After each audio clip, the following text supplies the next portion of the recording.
Steve Harrington wasn't always the kind of person you'd expect to see with a bed full of nails standing between friends and monsters. Back in the early days, he was Hawkins High's golden boy. Popular, confident, and just a bit too sure of himself. But Hawkins, Indiana had secrets. And secrets have a way of breaking even the strongest facades. In 1983, Steve was just another popular teenager with a charming smile and a girlfriend named Nancy Wheeler. Parties, late-night drives, the small-town life. That was his world. Until it wasn't. Barbara Holland disappeared after one of those parties, one that took place at Steve's own house. Nancy began to chase the truth, refusing to accept simple answers, while Steve tried to cling to the comfort of what he knew. He clashed with Jonathan Byers, lashed out at the wrong people, but deep down, something inside him stirred, a spark of courage waiting for the right moment. And that moment came when a creature, something out of another world, made itself known. Though he nearly ran from the terror he couldn't comprehend, Steve turned back. And when he found Nancy and Jonathan under attack, he didn't hesitate.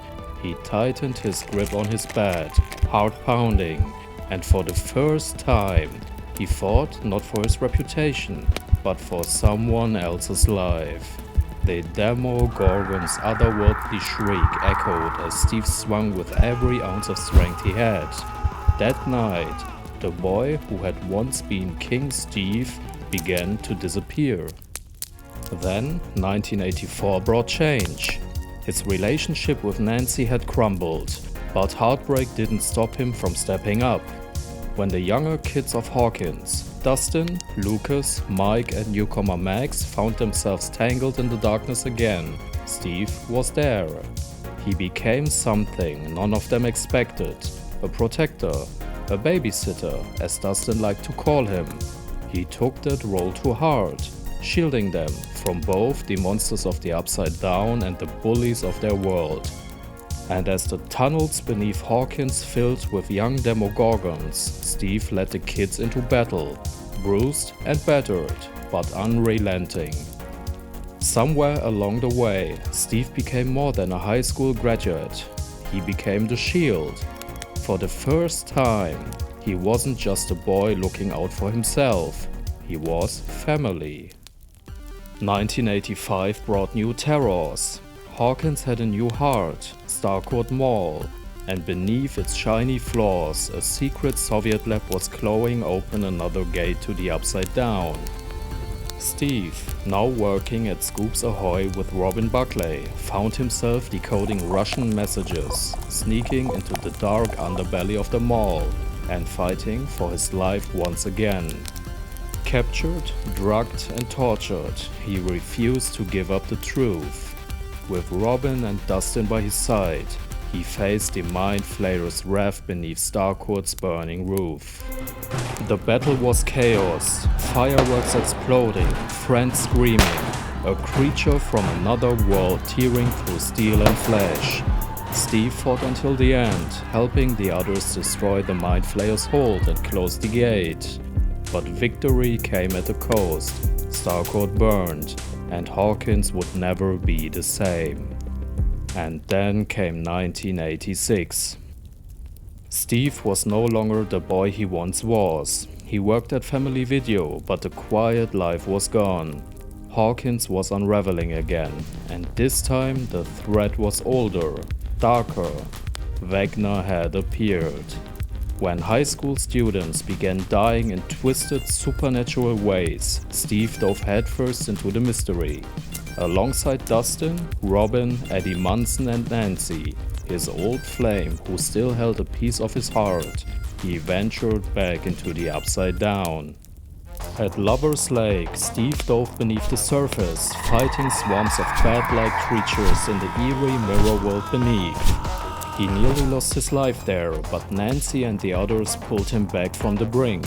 Together, they took the fight to Vecna's lair. Fire, bullets and courage. Steve gave everything he had. Though Vecna was wounded and forced to retreat, his plan succeeded. The Upside Down bled into Hawkins, tearing the town apart. Earthquakes ripped through the town, fire and smoke claiming what remained of their fragile peace. Through it all, Steve remained the shield for those he loved. He was no longer the arrogant boy of 1983. He was a warrior, forged by the dangers of Hawkins. And then came the night of the call. Nancy Wheeler's voice had always held that sharpness, that fire. When she called for help, Steve didn't hesitate. He drove to the old Hawkins National Laboratory, headlights cutting through the dark. The building loomed like a carcass of past horrors, broken glass and rusted gates whispering of things best forgotten. Inside, the silence was suffocating. Nancy's notebook lay open on the ground, pages fluttering like a warning. Then the earth buckled beneath him. A surge of black mist erupted, swallowing light and sound. Steve barely had time to draw breath before it swallowed him whole.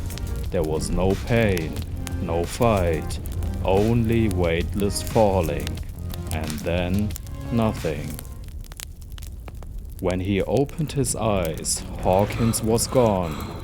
The trees were foreign, their branches clawing at a grey, endless fog. The air stank of ash and blood. A campfire burned in the distance, its light flickering through walls of mist. And then a low, guttural roar he recognized all too well. This wasn't the Upside Down. It was something worse. A place ruled by an entity older than any world he'd known. A place of trials without end. Now, Steve Harrington stands in the fog alongside Nancy, courage unshaken. The boy who once sought to be a king is long gone. In his place stands a protector, ready to fight once more. Enter the portal, remain in the fog.